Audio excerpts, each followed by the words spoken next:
Welcome to the Business Equation Podcast with Nick Bogacz. Nick went from working 5 jobs and over 90 hours a week to building a multi-million-dollar internationally known pizza enterprise. He never stops. He refuses to fail. There's power in his pen, and today there's power in his mic. Strap in as Nick solves another equation that will guide you towards success in your practices. Now, here's your host, Nick Bogacz. Welcome to the Business Equation Podcast. I'm Nick Bogacz, and today's guest is Marty McDonald. Marty is the CEO and founder of Bad Rhino, Inc., which is a digital marketing agency. And he's going to talk marketing with us, community, he's going to talk entrepreneurship, and I think you guys are really going to enjoy it. And we're going to talk about beer today, too. Marty does a lot in the beer industry, and for those of you who don't know, on top of the 5 pizza shops, we're well known for our craft beers. I have 5 craft beer bars that slang the best pizza in the world. So that's kind of been my calling card. And it's really interesting to get Marty on today, and we'll go into the beer industry a little bit too. So talk a lot about how the marketing and how that industry in particular has boomed. So strap right on in, and here comes Marty.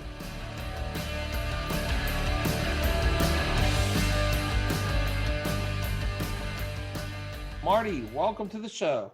Hey, Nick, great to be here. I'm very excited to chat with you, and we'll just go with the flow in these times, right? Yeah, absolutely. I wanted to introduce you to our listeners, if you don't mind giving them the 411 on who you are and what you bring to the table, and a little bit about your entrepreneurial journey. Sure. My name is Marty McDonald, and for the past 10 years, I've run Bad Rhino, which is a digital marketing agency. We're based just outside of Philadelphia in Westchester, Pennsylvania. We work with a variety of clients, both large and small, everything from the restaurant up the street to giant Fortune 100 companies and everything in between. Our main focus is always getting results, which makes it a little bit different. I mean, sometimes you're looking for branding, sometimes you're looking for sales, sometimes you're looking for leads, but we work with each client to understand what they want to get out of their digital media presence, whether that's a social media focus, email, video, content, and the list goes on, and work with them to devise a plan to actually get them the ROI that they're looking for. And we've worked with a ton of different companies, as I stated before. We have a focus in craft beer and also golf industry through e-commerce. And outside of that, I would label us a little bit more as a generalist. I've been personally doing digital marketing in one way, shape, or form for the past 18 years, which some days makes me feel like a dinosaur, and other days just gives me a very great perspective on what's going out there in the world, at least digitally. The rest of the world we'll figure out as we go, but digitally, we have a pretty good background in there, and we have a team of 5 full-time people and 12 people that we rely on through contracts.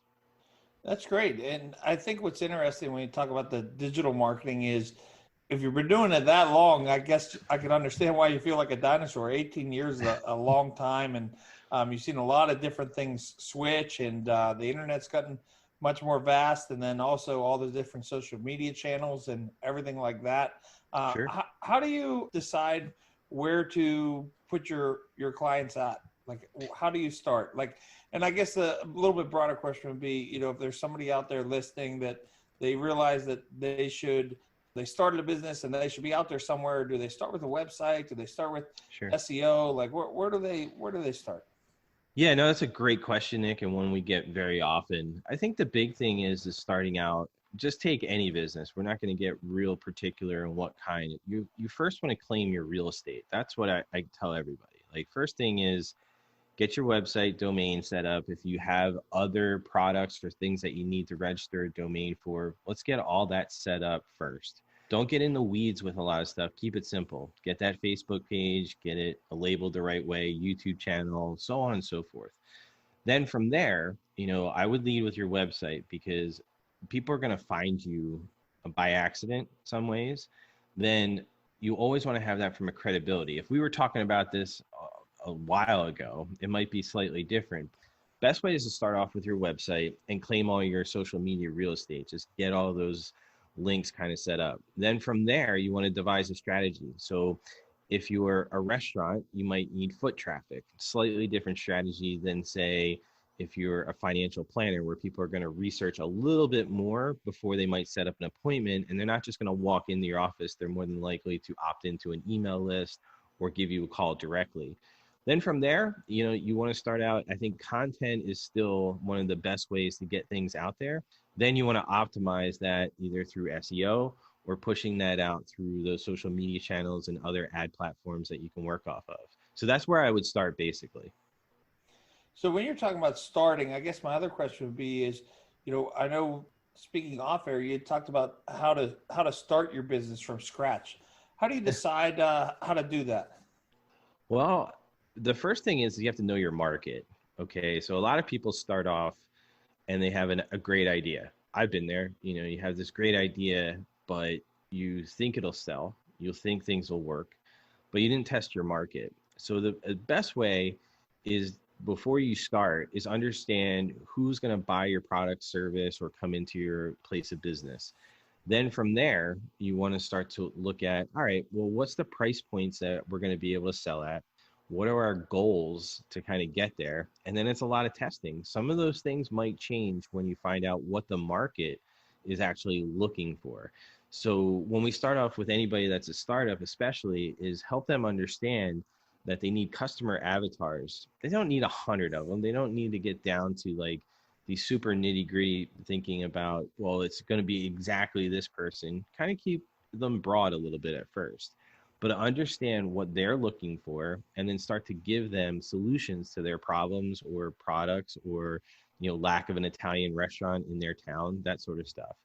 Then as you start to get that data back, refine what you're offering. Now, for some places or in some businesses, that's going to be completely different. But for the most part, if you don't understand what everybody wants and what the market will give you, you're going to have a difficult time marketing to that and then ultimately selling your product or service. So there's a lot more facets, but that's probably the fastest way to explain that. I think what's interesting, as we interview different entrepreneurs, and then we get into bringing on the marketing experts like yourself, what we found over the last couple of shows is how important the avatars are. And, it's coming up frequently now that, a lot of people try and decide how do they start marketing. And that's absolutely the place where you start is, who are you marketing to, right? Yeah. So, that customer part, like I would even say 2 years ago, it's really changed in the last 14 to 18 months. But it's not changed entirely. It's always been the same process that, going back 100 years, is like, if you have a product that you think is awesome, but nobody will buy it, do you actually have a business, right? You have to look at it from a perspective of creating those avatars and then understanding their journey to then get to buying and purchasing your product or coming into your establishment.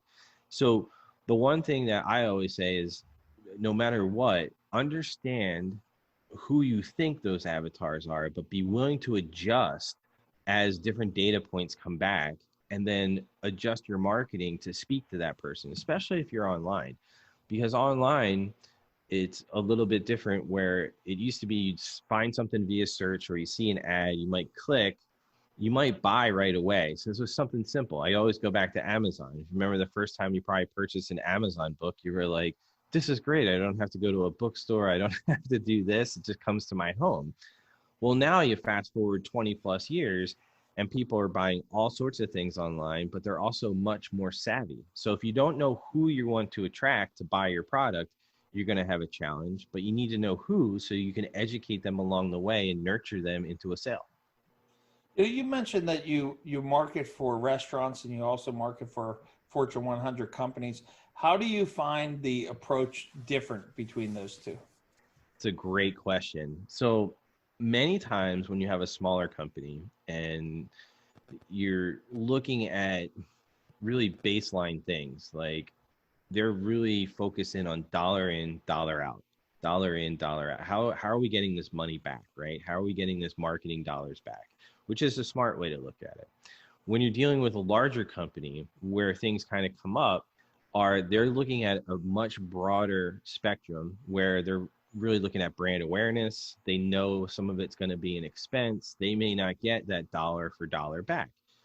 Looking at here in 2020, a lot of them have changed that, which is fascinating to me. And it actually makes it more exciting, because they're looking at things like, well, we used to do these events and we would get everything back. Now everything's virtual. Now, how are we going to look at this from an actual sales perspective? So it's exciting that way. But the big difference is a big company might say, well, we're going to spend 2 million on brand awareness. Well, what the heck's brand awareness? That's just educating current customers and people they already know are somewhere in their sales funnel, whether it's calls, events, virtual events, webinars. Whereas when you're dealing with smaller ones, they may not know exactly where everybody's at. So instead of having a broad branding campaign, they're just looking to hit, hey, everybody that's 4 miles around a radius around our restaurant that likes X, Y, and Z, let's start targeting them and get them familiar with our food, our service, and things like that. Then it might get bigger and bigger as you go, and it might bleed into that branding. But that's the biggest difference between a very large company and a small company. It gets very broad at bigger ones because they're just throwing money into a different marketing wheel, so to speak, of having everything out there versus a smaller one, which is a little bit more conservative with their dollars, and rightfully so. Do you have a favorite marketing campaign or strategy that you use that's worked out and just maybe even surprised you? Like, do you have a favorite story that kind of was like, wow, I am that good? Well, I think, when I look at my team is way better than I am, from an execution standpoint. So I rely on them. But when you look at it, and there's a couple of them, I think the first one is going back to the same thing we were just talking about, is understanding your market. We have a haunted hayride that's local to us, and we also they have other business within there. Well, as you can imagine, being in the middle of a pandemic, they had to shift everything. So we were looking at what we did the year before, which was very good, which was very focused in on bringing people back to the place they've been going for 20 plus years, or, they've been there repeat buyers, but kind of refocusing everything and retargeting them, or just targeting them at first, to let them know that things were open, but this is how things are going to change. And what was shocking to me is we were getting close to 30 times return on the ad spend, whereas last year we were closer to 7 to 12 on average, depending on each individual campaign. And this year, what you'd think, having a live event, so to speak, would be a little bit less. We were, kind of prepping everybody like, I don't know if everybody's going to come this year. We don't know if sales are going to be up, sales are going to be down. They actually exploded. And the tweak to that was actually the education process. Whereas before, you didn't have to educate.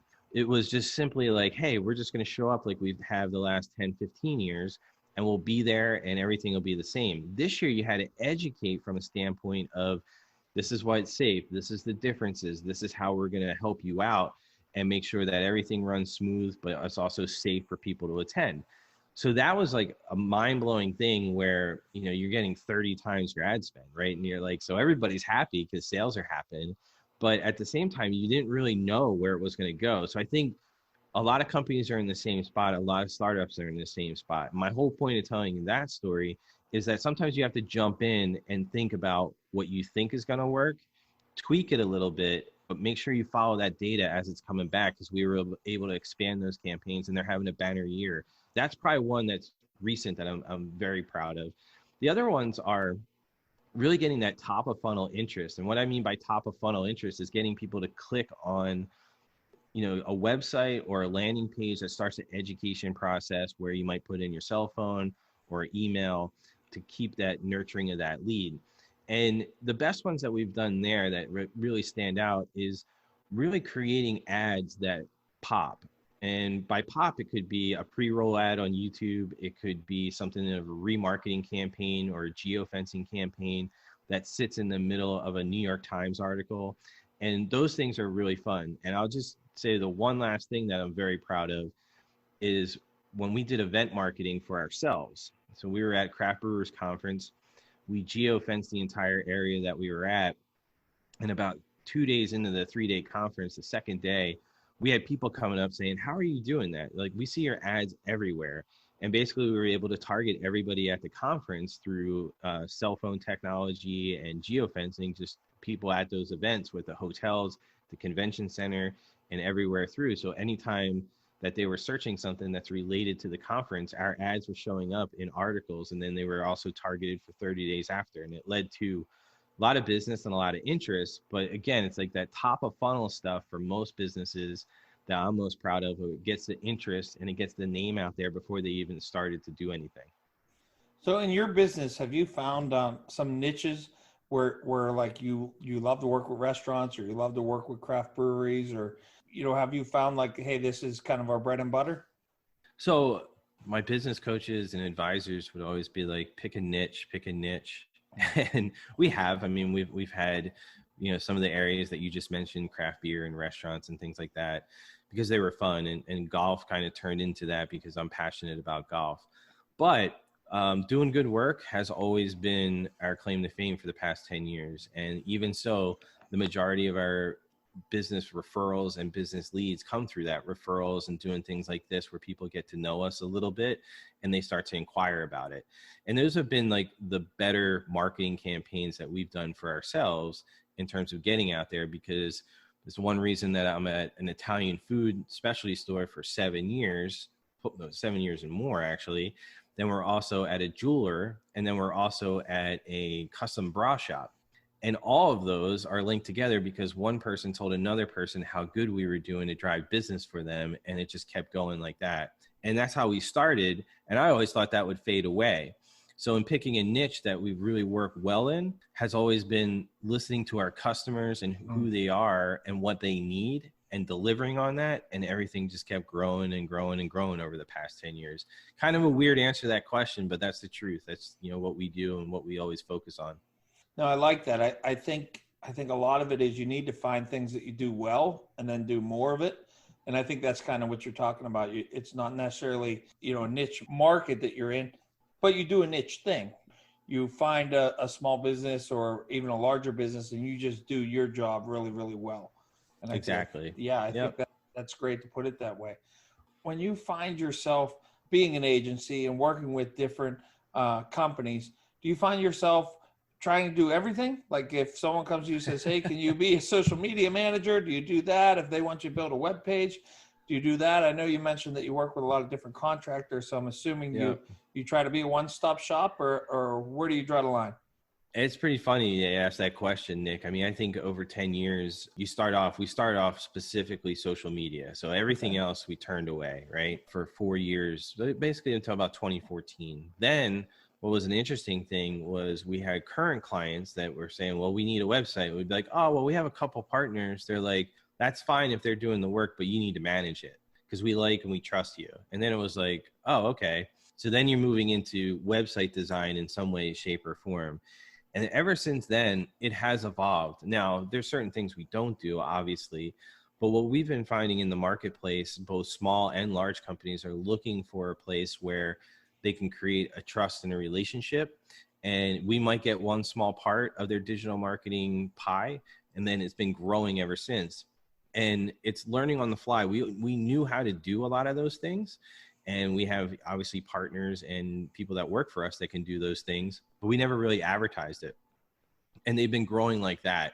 So we always say like where our limitations are. If somebody came to us and said, we want to do a large video campaign that's this, and this, we would bluntly say like, well, we can help manage that and help guide it maybe strategically, but we don't have those capabilities, but we can lead you into the right spot. And if they come out of the gate like that, that may not be the best way for us to start an engagement because we're not really involved in everything. That's not really our expertise other than the strategy. So we always look for people that we can partner with and then grow that. So we ultimately always want to have a solution for them, whether it's for us to kind of take on and share that with them or educate them in that process so that they make a good decision. And that's one of our tenets of our business plan when we started this, was to always educate about digital marketing because it's crazy out there and there's so much information that you have to rely on people that have experience, not just read it in a book or took an online course. So what about tips and strategies for somebody new to social media? How would you guide them that way? Yeah, I mean, the first thing is be consistent with everything. Actually have a plan. Where I see most small businesses and startups is they start hot out of the gate and then it just falls off. And it might be because they get busy, which is good, or they have, other things that pull them, their attention other places. But the big thing there is have a plan. And I say start off with 3 months. It might sound like a daunting task at first, and a little bit is for do all the execution. and just plot that out. Just take a spreadsheet, start January 1st through April 1st, plot out posts that you want to do and with content that you already have, and start to get that out there. Schedule it. There's tools out there you can use. You can schedule it right on Facebook. Most of the things that on Twitter and Instagram, there's all simple things that you can do, and get that out there. And then from there is each week, just spend an hour planning anything else that you need to add in that week. Just anything that's relevant. Then take a look at how things are going just after the first month. Say, oh, our Facebook page grew or Instagram grew. We're getting some engagement with this type of post. And then adjust that schedule a little bit. Then after the second month, do the same thing. Look back over everything. And then at the end of the third month, take the whole thing of what you got. Take a look at your website traffic. Take a look at the engagement that you have on your social media channels. Take a look at all the content that did really well. And more importantly, take a look at all the things that didn't do so well and adjust that strategy. That's where you would start. That's almost like anywhere where you would start. If you're a little bit more established, what you want to do is take a look at your past year. Just find a handful of things that are really working for you. And then, create ads from there or create better content that will definitely push out your business that will, get some sort of response, because you don't want to do it and get nothing from it. You want to have some sort of goal from there. Most people focus in on sales, which I completely agree upon, but sometimes those sales don't come directly from that. They come from a consumer searching on Google. They find you, then they, maybe wait, or they have the tab open and they're on Facebook. And they're like, oh yeah, I want to check out this place. And they just type it in. And then they see 2 or 3 of their friends have been there or liked it. And that's both a big company, a small company. And then they can ask their friends like, oh yeah, I was looking at this company because I need them to come clean my pool or do some landscaping work, or I wanted to eat at this restaurant. What did you think? And that's really the start of that process at a very small scale. So it starts with figuring out what you want to do, plan it out for 3 months, adjust those plans 30 days, 60 days, and then take a look at that whole 90 days afterwards, and then come up with a bigger, better plan. But you always want to have some sort of goal in mind. And the first goal should be brand awareness and that people can find you. And then it validates their search that you're actually a real company that does business out there. There's much more to it, but that's probably the simplest way I can describe getting started there. What's the hottest social media platform right now and why? Everybody loves TikTok at the moment. I don't at the moment because it's kind of hard to track and it's a very younger market. Really depends on the hottest one that you want to talk about is TikTok at the moment. For everybody, it's a little bit different. I hate to be like wishy-washy with that, but it goes back to what I just said a minute ago. You want to have a goal and a plan to actually drive some sort of result. And, Instagram is really good for that for e-commerce right now. Facebook is good just because the amount of traffic that's on there is really, really powerful. I'm a big fan of YouTube and videos that go out.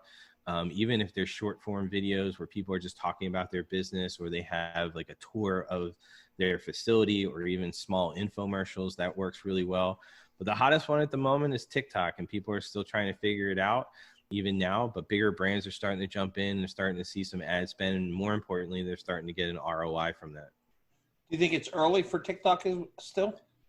I think, just watching all these things over the years, I think it's a touch early, but it's moving pretty quick, and more people seem to be like, hey, we're actually getting a return from this. And when they start to get returns, that's a good time to get in there. You want to be in just before that. For us, a lot of the clients that we have, it just doesn't fit into their demographic, but I'm sure at some point, if it continues to grow, that'll be something that we absolutely focus in on. And you could see a small business, a restaurant or a bar having a TikTok page? Possibly. I think there's, it takes time. TikTok's a little bit different because it's the short videos. So that is a little bit cumbersome in and of itself, where some of the other channels are much easier, where you can actually, track it and actually get that, hey, we did this Instagram video and it was specific for this and we got this many views, but we also saw an increase in sales. Whereas TikTok is, you're going to have to create a lot of content. And that's usually where most businesses get bogged down, is they don't have time to create all that content. And they usually come to somebody like us. So how did you start with the craft beer marketing? How did that all come about? So I was speaking at a Pennsylvania Restaurant Lodging and Association event. I was asked to speak on marketing and social media, and a gentleman in the back of the room kept asking me all these questions, and it was set up theater style, and I was on a stage and there was lights and I couldn't see who the person was, but every other question seemed to be directed at me. And I kept going and going and going. And I was like, at the end, I'm like, who is asking me all these questions? And it wasn't annoying. It was just like, there's an agenda here.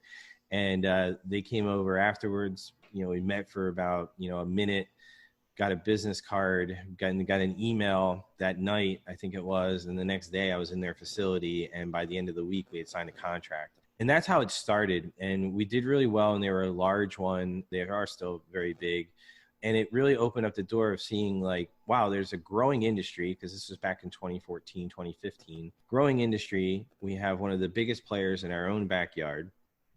And what we started to do was look at like, well, as it's growing, I'm like, we could probably add this service in and focus in on that niche. And we began speaking at different events. I started traveling to different local beer guilds in North Carolina and Virginia, Maryland, down in Florida, and started creating this network of people. And the next thing you know, more and more opportunities came up. Led me to just write a quick book, which is like a long business card for Bad Rhino and what we've done in craft beer, and putting that out there. And surprisingly, like, it sells on its own, which made it a shock. I never really thought about selling it all the time. It was more of getting information in the people's hands. And we continue to do it. We consult and we work with craft brewers, and they've had a tough go of it this year with the pandemic. But at the same time, there's people that have been shifting, and we've been helping them shift digitally online to, hey, how can you do sales, and what's your state like, and helping them that way. And then, it's been fun business to be in. And we've attended, like I said, the local and national events and provided information and gathered clients along the way. And that's how we got into it. So who was the by accident. Who was the first one? Victory Brewing Company here in Downingtown, PA. I thought maybe you were going to say Victory being out in Philadelphia. I thought maybe that was the one.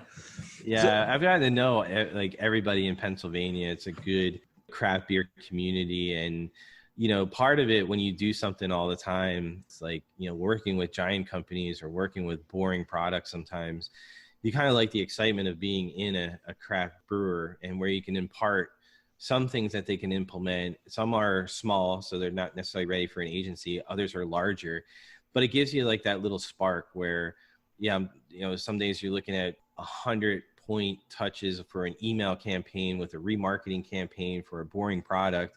And now you're talking about IPAs and stouts and lagers with a bunch of people that are just nerdy about beer like I am. And you get into it and you tie the marketing, and they're appreciative, and it leads to a lot of different things. It's been fun. So was there strategies that you were doing for other businesses that you just applied right to that particular industry, or did you have to shape your strategies for that industry? Definitely a great question, first off, Nick, because it kind of goes back to how we started Bad Rhino, is always focusing in on the client and always focusing in on what they needed. And craft beer was definitely something where it's community based. So it fits well in the social media right away, because that's really what you should lead with, is building a community.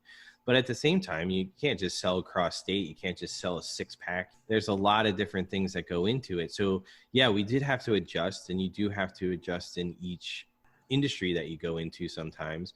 But there are a lot of commonalities, kind of like what we just started off this whole conversation with how would you get started? A lot of the breweries just had basic websites and they couldn't be found.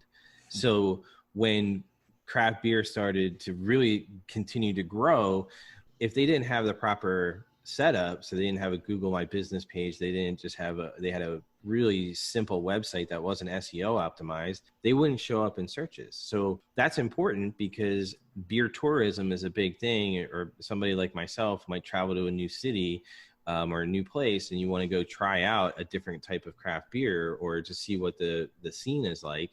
That's a huge part. So just those little things that you would do for any business, you want to make sure that you keep all the fundamentals right, but then you had to adjust based off of how they sell, what they sell, and what their goals are. Some of them aren't in stores. Some of them only have a tap room where that's the only place where people can get their beer. Some people are going much bigger, where they are in bars and restaurants all over the place. Some of them are outside of the state. So there's a whole wide variety of things that we had to adjust for. That was a fun learning experience, and we continue to do it. And, it's fun to play with beer. Well, I think what's interesting too is, when you talk about knowing your customer, that particular customer, they have so much alliance to craft beer, and then second to different breweries. And did you use some of that to your advantage? Absolutely, because so the community wise, right, starting back with that, is a lot of times in craft beer, especially at the beginning, and where I don't know if it's peaked 100% yet, with this whole pandemic kind of threw a whole little wrench into it. But what you saw when things were really moving within there is there's a couple of different groups. There were people that only knew craft beer because of one of their local places, right? That's all they knew about it. They didn't know that there might be 30 different IPAs around or whatever, at least locally. They only knew Miller, Budweiser, etc. And then they were introduced by something cool. And hey, these guys are really neat. They set up this whole little tank in their, wherever. And the next thing you know, they have a business. So you had that crew. Then you have the tourism crew. Then you have like the hardcore craft beer people that are going to be like, oh, I'm going to taste this. I'm going to try this. This is too hoppy. This is too bitter. And they're going to log it into Untapped or somewhere else. So each in that whole community that those people would serve, they were actually like even niched down even further, right? Yeah. So you have to play off of that a little bit. Like you have your hardcore people, so to speak, that they've been with you since you were on a 3-barrel system and barely making it. Now you have, a second location and you're brewing one thing and you also have 8 other beers. They're still there. Then you have the people that pass through, then you have your hardcore. So you had to adjust some marketing tack to that. But the big thing was, a lot of craft brewers at the beginning, they didn't want to be like selling out and advertising all the time. They wanted to create a brand awareness without being salesy, which is a challenge in and of itself, but you have to have good liquid, number one.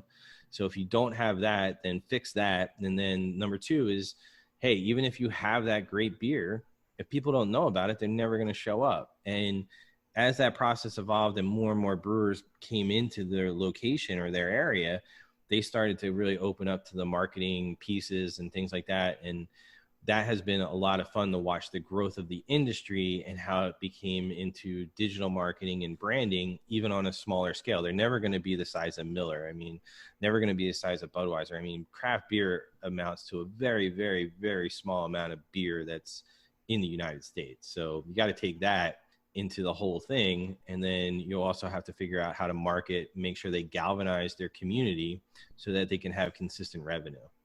And that's where the community-based marketing comes in too. And I think different events and that's where like knowing your customer and knowing the base and then knowing how to involve all of that.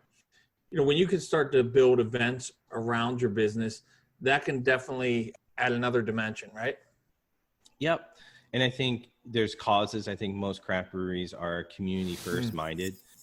They provide employment opportunities. They provide a lot of things. Their list is actually pretty endless. I mean, they're actually better for the environment. They're better locally because they kind of steward that. They usually take over areas that maybe haven't had tenants in them or a little bit empty, and they kind of revitalize it.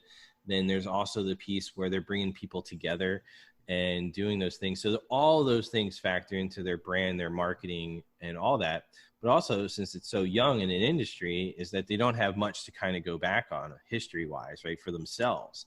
So you have to look at that and you have to start building some of those factors into their marketing. So you're measuring what you're doing so that you know which events might be the best for next year and what new ones you need to add in. I think one of the things that's very interesting always to me in cross promotion, you don't really hear too much about it because I think a lot of times people think that there's a hassle behind cross promotion. But if there's a natural fit, I think it can be such a vehicle that really is probably second to none. And that's what's so interesting to me about the craft beer business is that cross promotion is natural with the beer bars and the restaurants. And that's where, they're selling the product, but if they're just selling the product and that's it, you always get the salesmen that come into restaurants, they want to sell you more beer. But when you get the cross promotion behind it and then you can blend it together, that's where the magic really happens, is that you have that cross promotion. And I think we really haven't talked too much about it, but in any industry, you can do that. You just have to find the right partner, right? Absolutely. And, part of working with a couple of restaurants locally and then seeing how they interact with a lot of the craft brewers, even the beer distributor in town, it's illustrated all the time. And the relationships that come from it, whether you have one beer that's on tap for that brewery that's only at one restaurant, then that restaurant says, hey, we have XYZ on tap all the time. That's another, feather, so to speak, in the cap of that brewery. They're like, well, yeah, I had it over here. So now that restaurant patron comes in, they like the beer, then they go visit the brewery, vice versa, all sorts of stuff that goes on with that. And it's almost working together, which I think the beginning stages of social media was and still is building that community and working together. It's great to tie some of those things together, and then some of it gets abused, misinformed, all that other stuff. But ultimately, it's just people helping people in that type of marketing. And the cross promotion, whether it's a band that goes here that then says they're going to be at XYZ brewery, then they're going to be over here, all that creates an ecosystem that's amazing to watch. And it's fun to participate in, but you do have to put a little bit of a strategy to it, Nick, so that when you understand the value that you're getting, because sometimes a restaurant would be like, well, we're putting their beer on tap and they're nobody, but that beer on tap in their restaurant might drive 10 new people that would never come into that restaurant or bar before. And you got to, start to think a little bit broader. And sometimes in that world, you don't think of it that way, but I've seen it work so many times locally, not only in our town here, but in other places that were involved in the craft beer market. And it's been really fun. It's really amazing that cross promotion really works. And ultimately, I just have to go into it a little bit like you're just trying to help each other out so you don't both go out of business. No, I think that's great. And, I really, I wanted to be careful when I was talking about the craft beer with you, because, I didn't want to turn it into a total craft beer show.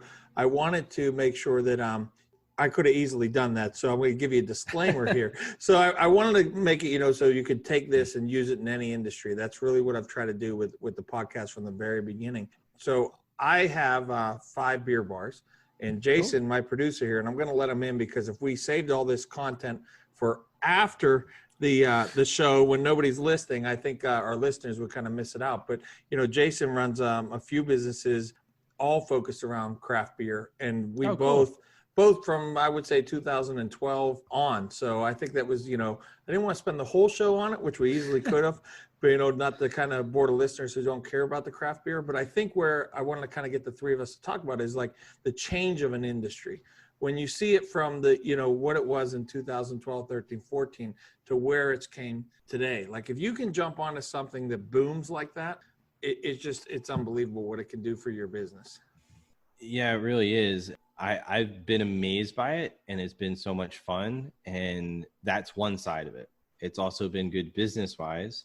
It's also taught a lot of things that we were just talking about cross promotion, building community, and then focusing in on not just saying, hey, we're going to sell beer, but we also know that we have this customer, this customer, this customer, this customer, this, and the list kind of goes on because you're dealing with people and how they appreciate the actual beer that you have and the experience from it. And you never thought like, oh, it's one beer, but there's 100 different personalities that you're selling to all at once. And that has been awesome to kind of see. But then at the same time, it's like the challenges the restaurants and bars have. And I mean, I can go on and on about this. So it's awesome to hear. And it's been crazy. And I'll let Jason jump in because I think he was about to speak. And I just wanted to add that in there before he went. So yeah, no, I didn't mean to put you on the spot. I just thought it was cool. Cool. And Jason's, my producer on the show behind the scenes. This is the magic. So Jason, here's your grand opening, I guess, right? Here's the Yes, sir. Cut the ribbon. Here I am. But no, I think that the community aspect behind the craft beer scene was always what appealed to me. And it always excited me to see how happy that liquid made people and how it brought everyone together. And ultimately the role that I played, I started as just a craft beer drinker, and that morphed into starting Breaking Brews, which is a blog and a podcast that I've run in the past. And I think the proudest that I've been being in the industry has been working with different breweries of multiple sizes and helping them place their products in bars. And that's ultimately how Nick and I ended up meeting, was through that business and getting these breweries featured in these bars, because like you said, Marty, they're not going to be distributing at the level of somebody like Anheuser-Busch, but getting their product out there is helping them find new customers that can go to the brewery and enjoy their full portfolio. So I love that aspect of my business, of being able to connect breweries to different bars and help ultimately getting their product expanded across the market. It's been a blast.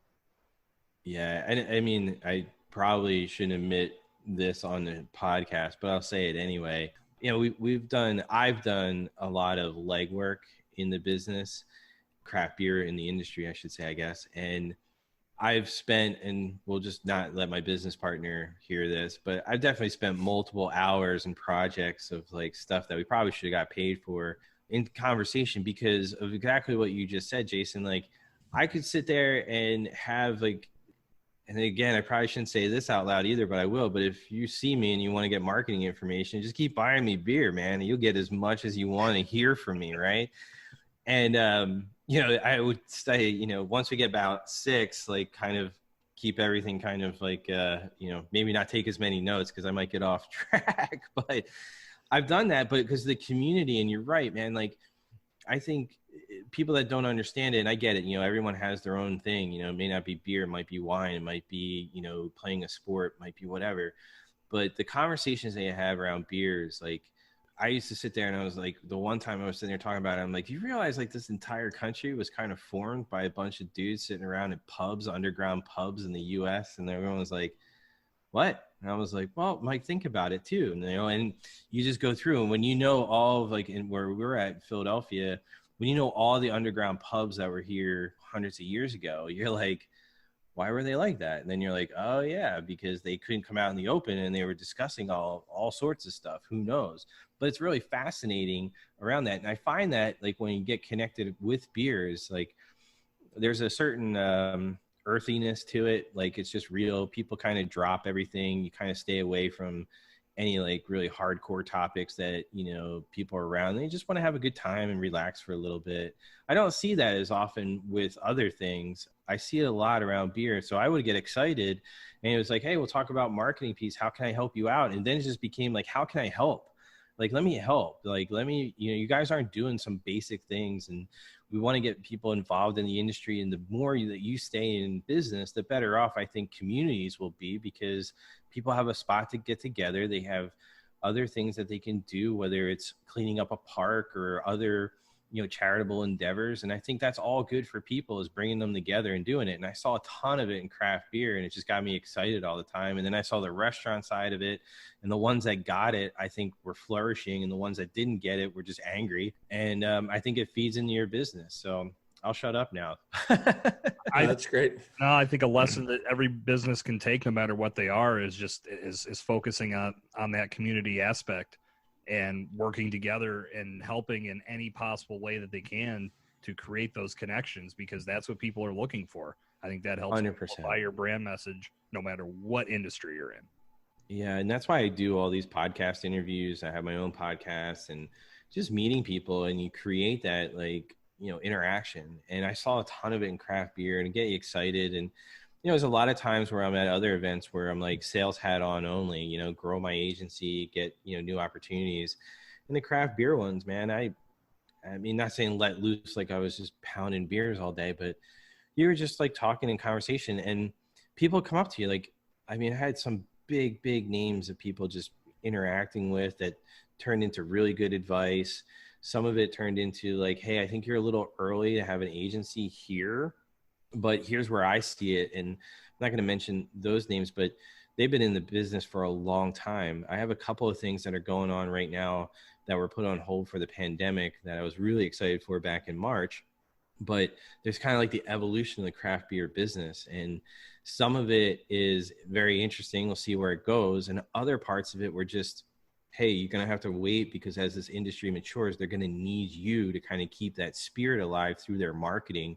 And if you had all this experience here, that's where your agency is going to fit in. You just may not be ready to do a lot of these things, because the industry, even though it's been around for quite a while, at least the boom part of it, it still hasn't shaken out entirely. So it's been awesome. I mean, I don't really meet too many bad people in the craft beer industry. We'll put it that way. There's a lot of them somewhere floating around, but I haven't met too many of them. No, I agree. I think that's what, really for the longest time, I was a pizza guy. And I wanted my own pizza shop. That was it. And the first place that I bought had a bar in it. And I was like, oh shit, I'm buying a bar, but I really wanted a pizza shop, but in the back, full pizza kitchen, everything. And, I always pride myself on the marketing. Like if I could do anything, I can make the phone ring and I can make people sit down. I can bring people in, put people in chairs.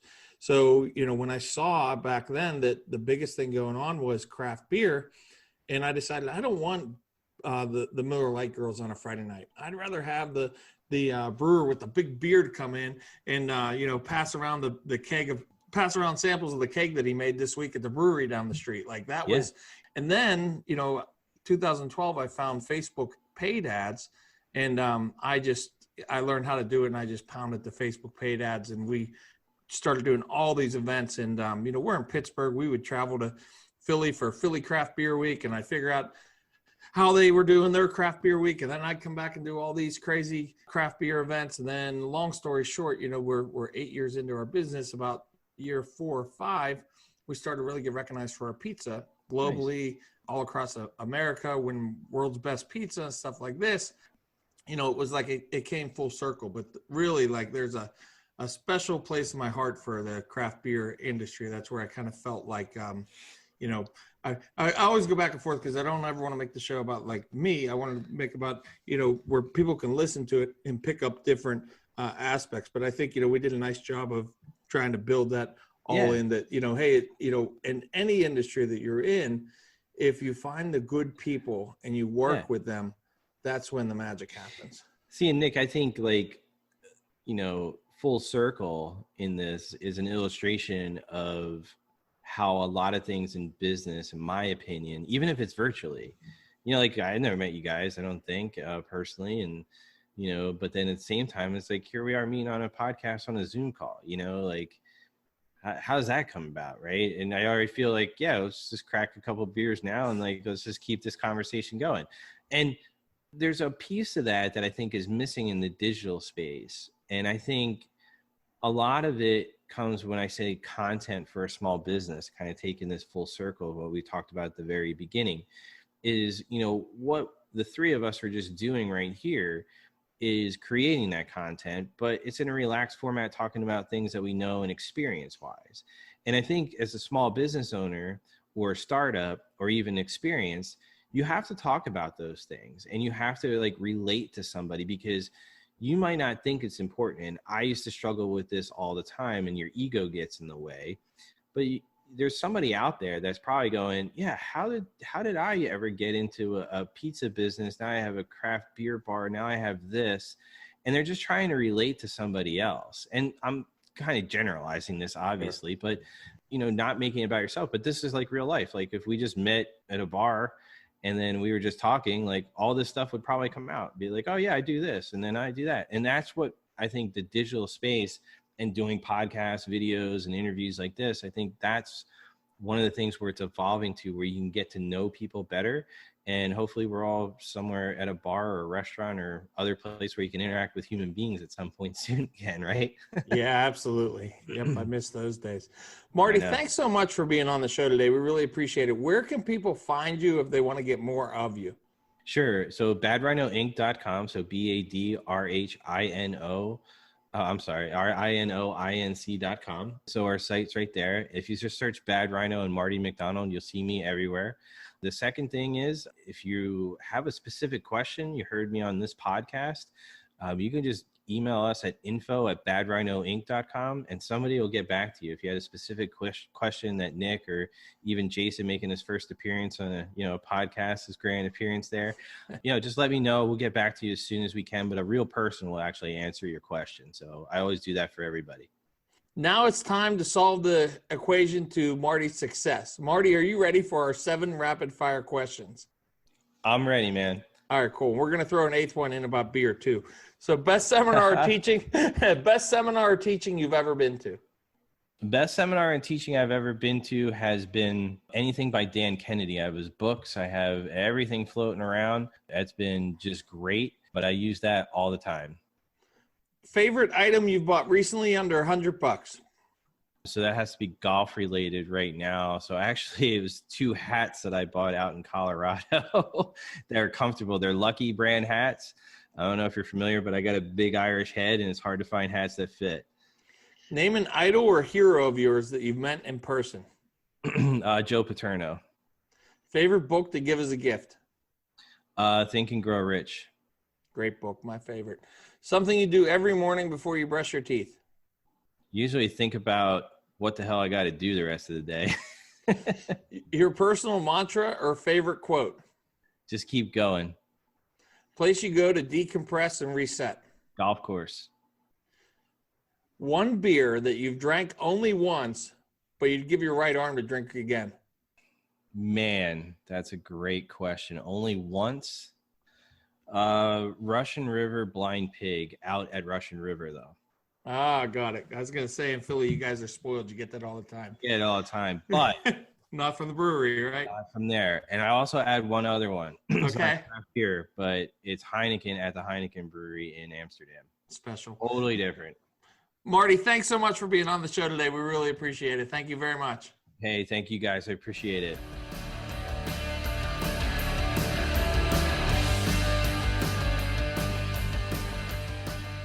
Thanks for joining us today. I hope you really enjoyed the interview with Marty. I know I did. He brought a lot of great points to the show today, and I hope you really got some value out of it. And if you did get some value out of it, go ahead and give us a review, rate, and share us. Go ahead and check us out on social media, all platforms. You can find everything over at nickbogacz.com. Next episode, we're going to have Kimberly Hambrick as our guest. I think you're really going to enjoy her. We get into the mindset of what made her successful. And as always, we try to bring you the absolute best guests. So get ready for the next episode of Kimberly Hambrick and the Business Equation Podcast. This has been Nick Bogacz. Give thanks, be humble, be grateful. Thank you for being part of today's Business Equation. Please subscribe, rate, review, and share this podcast so other entrepreneurs and business professionals can find it more easily. Be sure to check out nickbogacz.com for episode archives, social media links, business features, and other engaging resources that can help you on your professional path. And tune in next week as we go back to work to solve another business equation.